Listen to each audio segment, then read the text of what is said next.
જીવી માં જો જીવી આપણી ઘરે મહેમાન આવે છે ને તો તું એને હાચવી લેજે. પાવડો રિપેર કરાવવાનો છે એટલે હું વાડીએ લેવા જાઉં છું. ભલે ભલે.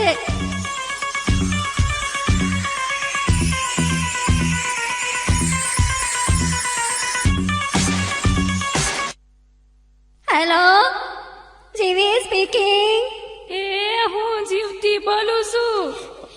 જીવતી હોય તો જ બોલે ને. બોલ બોલ, ઘણા દિવસે મોટી બેન ની યાદ આવી. એ જીવી, તારે ત્યાં જે મહેમાન આવે છે ને એ ગુંદરિયા મહેમાન છે. ગુંદરિયા મારે ત્યાં 15 દી રોકાણા. ઈ બધાયનું ભરબારું કરે છે. મફતિયા છે મફતિયા. અરુ તે ફોન કરી દીધો. હવે જો એની મજા આવી ક્યાં લાગે છે. હવે પછી વાત કરશું. એ ખુલ્લું જ છે, આવી જાઓ. એ જય શ્રી કૃષ્ણ. જય શ્રી કૃષ્ણ. આવો આવો. ધન ઘડી ધન ભાગ. અમારા ઘરે તમારા પગલા પડ્યા. ઈ અહીંયા તો બહુ મજા આવશે. આપણે મહિનો ખેંચી લેશું. હું કીધું કાઈ નહીં. મારા હાથા નથી દેખાતા. અરે અરે, કેમ, શું થયું માજી? તમારા હાથાનું મગજ ચસકી ગયું છે બેન. હા. તો એ શું કરે છે? મારા ઘરે જે કોઈ મહેમાન આવે ને એને પાવડે પાવડે મારે છે. તો અત્યારે ક્યાં છે? વાડીએ પાવડો લેવા ગયા છે. આ પેલા ક્યારે આવું થયું છે? ગઈકાલે 2 મહેમાન આવ્યા હતા. અસલ તમારી જેવા ડાયા ડમરા. એના હારું મેં ભજીયા બનાવ્યા, પણ તમારા હાથાએ આવી એને પાવડે પાવડે એની ચટણી બનાવી નાખી. અરે સારું કીધું, તમે કહી દીધું. હા. હવે રામ રામ નીકળીએ છીએ.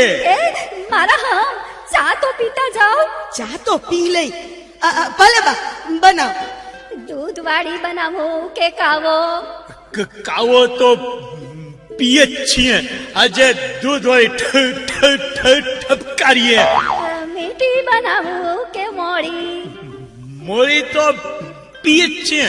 આજે મીઠી ઠપકારીએ.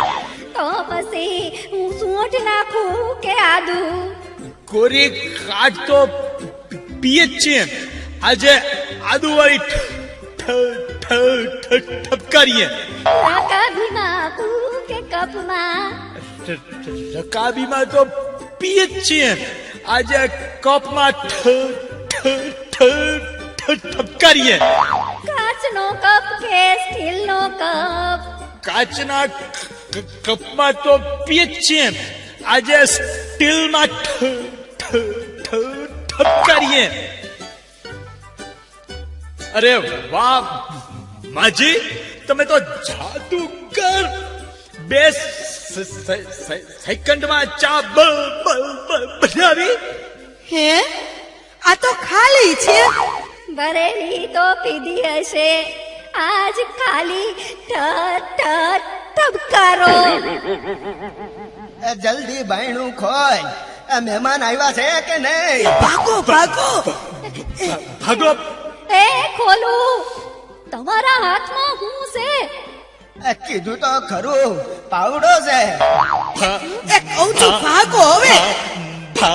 એ હા, સમજી ગઈ. ભાગો હવે. ભાગો. મહેમાન આવ્યા તા? આવ્યા ને વયા ગયા. કેમ?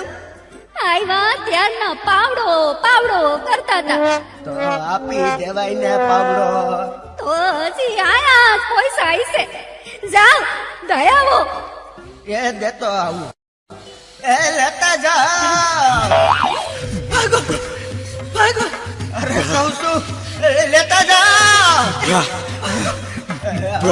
અરે લેતા જાઓ. ભાગો. અરે આ ભાગે કા? એ કહું છું લેતા જાઓ. અરે કહું છું લેતા જાઓ. જોયું, મફતનું બહુ સારું નહીં. મફતની મજા ને ઉકરડે ધજા. એવું માનનારને આવી થાય સજા